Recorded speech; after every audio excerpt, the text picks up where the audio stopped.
Si Dib, oh. Ginawa na naman ako ng kape. So, nalagyan ko na lang siya ng init na tubig. So, si Kira, medyo okay na lang siya today. So, I mean, medyo mainit pa naman siya, pero gusto daw niyang pumasok. So, anyway, papasok lang muna siya, tapos dadalhin ko lang yung aking cellphone sa work, which is in case nang patatawag yung school sa akin. Mag-pick up siya ng kanyang lola. Kasi sabi ko sa kanya, wag na lang siyang pumasok today, pero gusto niya pumasok. So sabi ko, okay.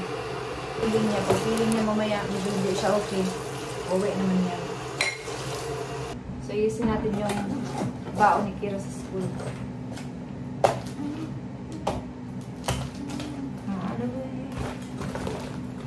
Crisp, cheesy biscuit, grapes, may yogurt din siya dito, at itong breadsticks na mayroong dip. Yeah, yun lang. At nagdala siya ng tubig.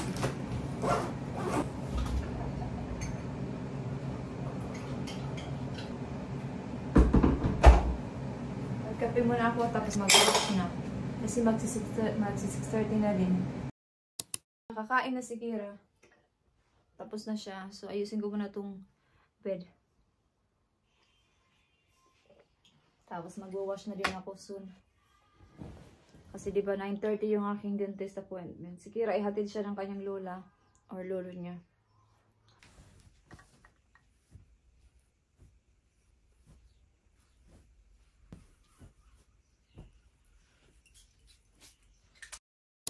So, tapos na akong mag-wash. T-shirt lang muna ako, tapos mag-cardigan. Kasi, diba, may dentist appointment pa naman ako. Mamaya na ako magbihis para sa work. Si Kira, nagbihis na din siya. Ayusin ko na lang yung buhok niya. Yung aking nilalagay sa lips, diba? Para ma-moisturize. Nabili ko lang to sa Aldi. Ano lang to? 99 pence lang yan. Para din siyang Vaseline. Ganun. Jacket tayo.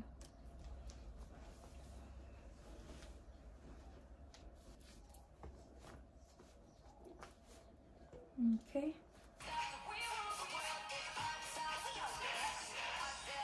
What's my name?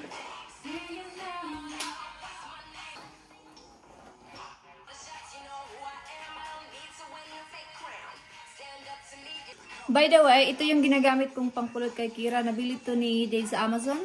How much is it, ba? $29.99. No, yeah. 30. Yeah, it's $29.99. It's really good for kids. You know, you can... It was £30. Yeah, and it's good for holiday as well. You charge mo lang siya, tapos gagamitin mo na siya on and off. Tapos gusto mong i-high to 100 to 180 to 200. Everybody's got a way. Give some eat. Oh, Johnny's being back. You're gonna be cruel. Not against it. Be cruel. Let me show you how. I can stop this feeling. So, 8:28 na. Nakaalis na si Kira. As in, kakaalis niya lang. So, ako din nakapag-ayos na din ako ng aking buhok. Meron pa akong mga nearly an hour bago ako pupunta sa dentist. So, siguro mag-vacuum muna ako para meron tayong magawa, no? Kasi may pasok tayo. Saan yung pamunas? Siya mag-vacuum muna ako tapos mag-vlog na lang ako pag nandun ako sa dentist. Okay? By the way, bago ako pupunta sa dentist, so sasagutin ko yung question na, di ba nag-post kasi ako sa aking YouTube na question and answer para sasagutin ko siya sa next video. So, hindi ko siya sasagutin in a way na for the Q&A lang talaga, no? So, i-insert ko lang siya dito sa vlog. So, lagi siyang nagko-comment siya, ate-ata siya. Based sa kanyang profile is all, medyo ahead siya sa akin. So, hi Te, so sasagutin ko yung tanong mo. So, kung saan ko na-meet yung husband ko. So, way back 2013, October 2013, nag-start kami as, like sa Facebook. So, siya yung unang nag-send sa akin ng message. And then, And then that time, yung kapatid ko na babae yung nakabasa ng kanyang message. Tapos sabi ng kapatid ko, ate may nag-message. Sabi ko, sino yan? So pagtingin ko, parang foreigner man yung pangalan niya. So nag-reply ako after mga ilang oras pa kasi aalis kami that time. Sabi ko, mamaya ko na siya i-replyan. So sabi niya, yeah, nag-start kami doon that day din pagkagabi. So what's your name? Mga ganun-ganun. And then, to make the story short, nagkita agad kami ng end of March 2014. Yun yung aming first nakita talaga. And then, pumunta kami ng Boracay. So nag-meet kami ni Dave sa Facebook. Yun siya. And then, kung tatanungin niyo ako, bakit nakita kanya sa Facebook? So, ito siya. Magkakilala sila ng aking cousin dito sa UK. Pero, nung time na yon hindi alam ng cousin ko na nag-message sa akin si Dave sa Facebook. Parang nakita ako ni Dave sa Facebook ng aking cousin. Parang ganun. Parang nakita niyo daw ako sa friends. Parang or mga tag, ganun. So, tinignan niya yung aking Facebook profile. Hanggang nag-message siya sa akin, ganun. So, yun. And by the way, kung kailan kami uuwi sa Pilipinas, sasagutin ko yan mamaya after kong mag-work. Okay? Mag-vacuum lang muna ako kasi may time pa naman.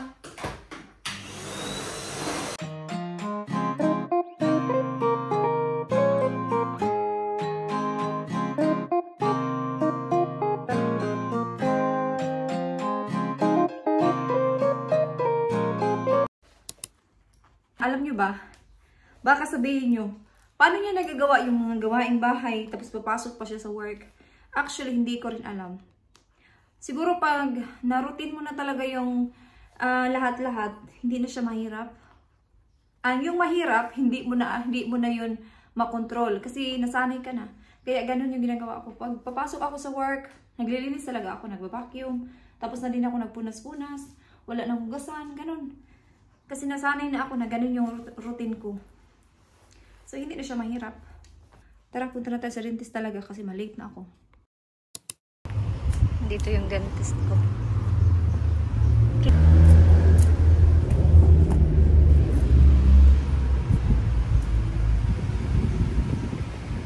Ring the bell down.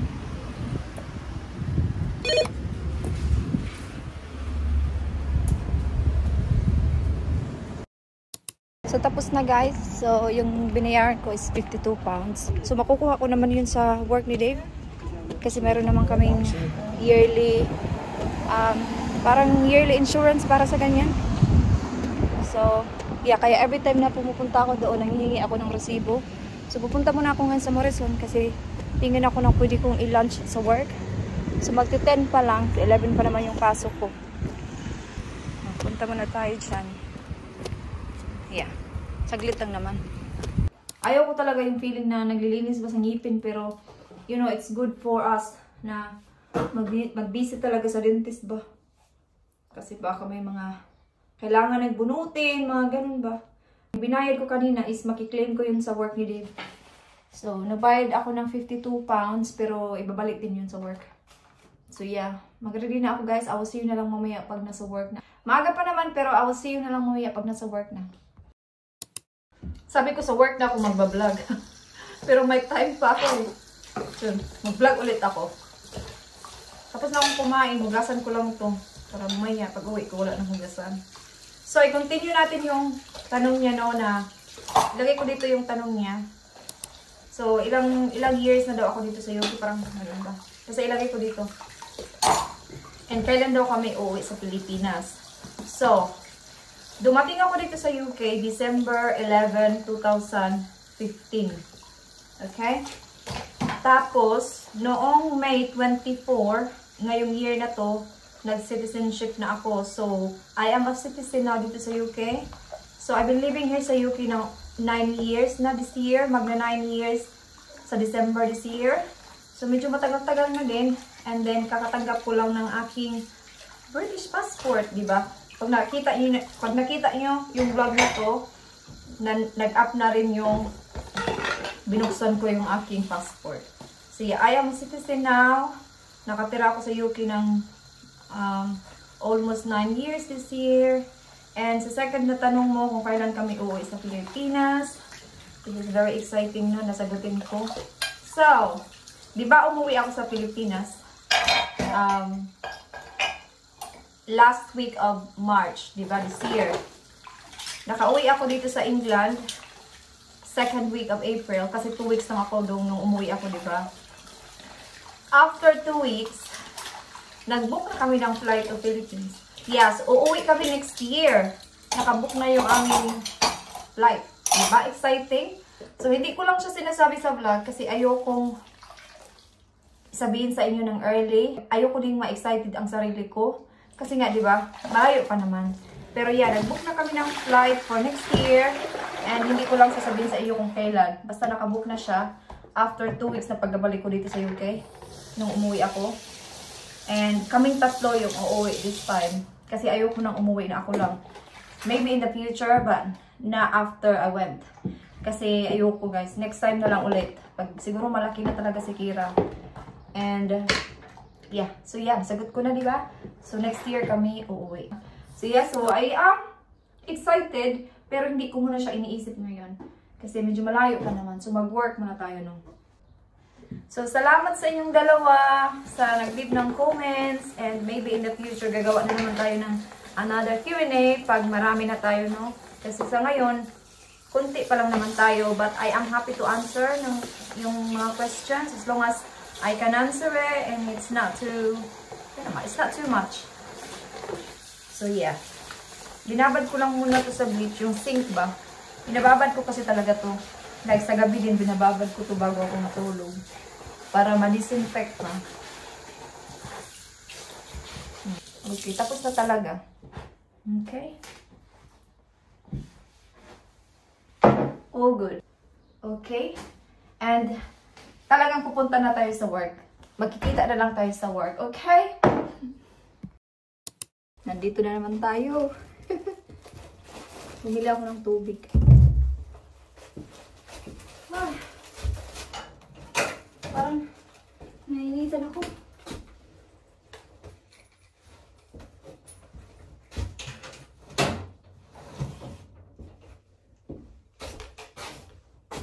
Hindi ko na sa inyo ipakita yung mag-clock in ako ba.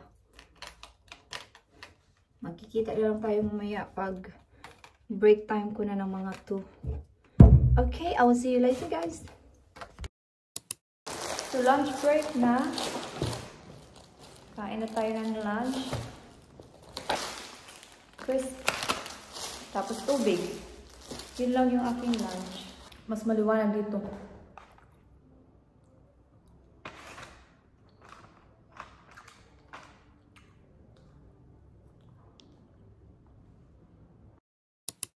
Tapos na mag-work.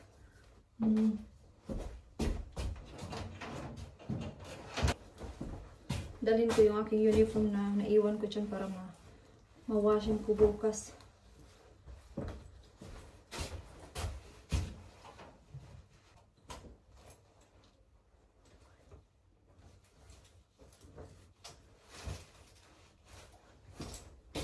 Come on, let's go home.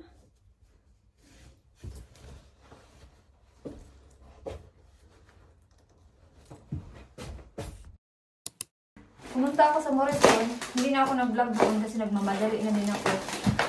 So, bumili ako nitong vanilla cream crowns para sa aking kape bukas. And bumili din ako nitong watermelon, pang baon sa school ni Kira. Alam ko, mas cheaper bumili ng isang malaki talaga, pero ito kasi is good for school kasi nakapack na ba siya. Magluluto na tayo ng dinner. Yung i-dinner namin. I-cut ko tong sweet potato. Tapos i-air fry natin siya. Para mag-crispy. Tapos magsasalad. Tapos mag-chicken.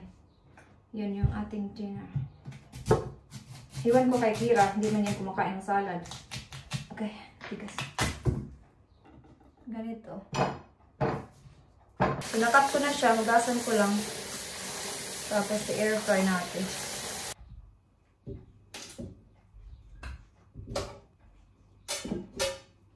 Tapos lagyan natin ng asin, paminta. So naubusan ako ng olive oil. So yung vegetable oil na lang yung gamitin ko. Tapos i-brush na lang natin siya.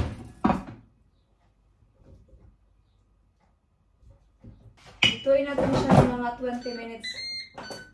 And then dito sa kabilang side is lutuin natin itong chicken. Pero hindi ko muna siya i-on. Then kung malapit na maluto yung baked potato.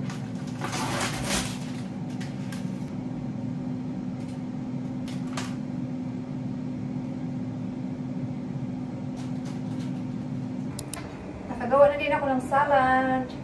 Looks healthy. Si Kira siguro magkakanin na lang siya, tapos yung adobo. Kasi for sure, kung sasabihin ko kay Kira may adobo kami, mag-aadobo yan. So adobo at saka rice na lang kasi di na nagluto ako ng rice kanina. So yun na lang yung kakainin niya.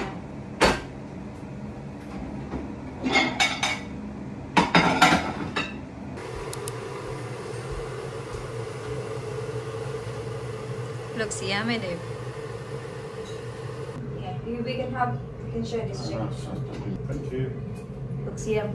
Come on, kakain muna kami. Tapos na kami kumain.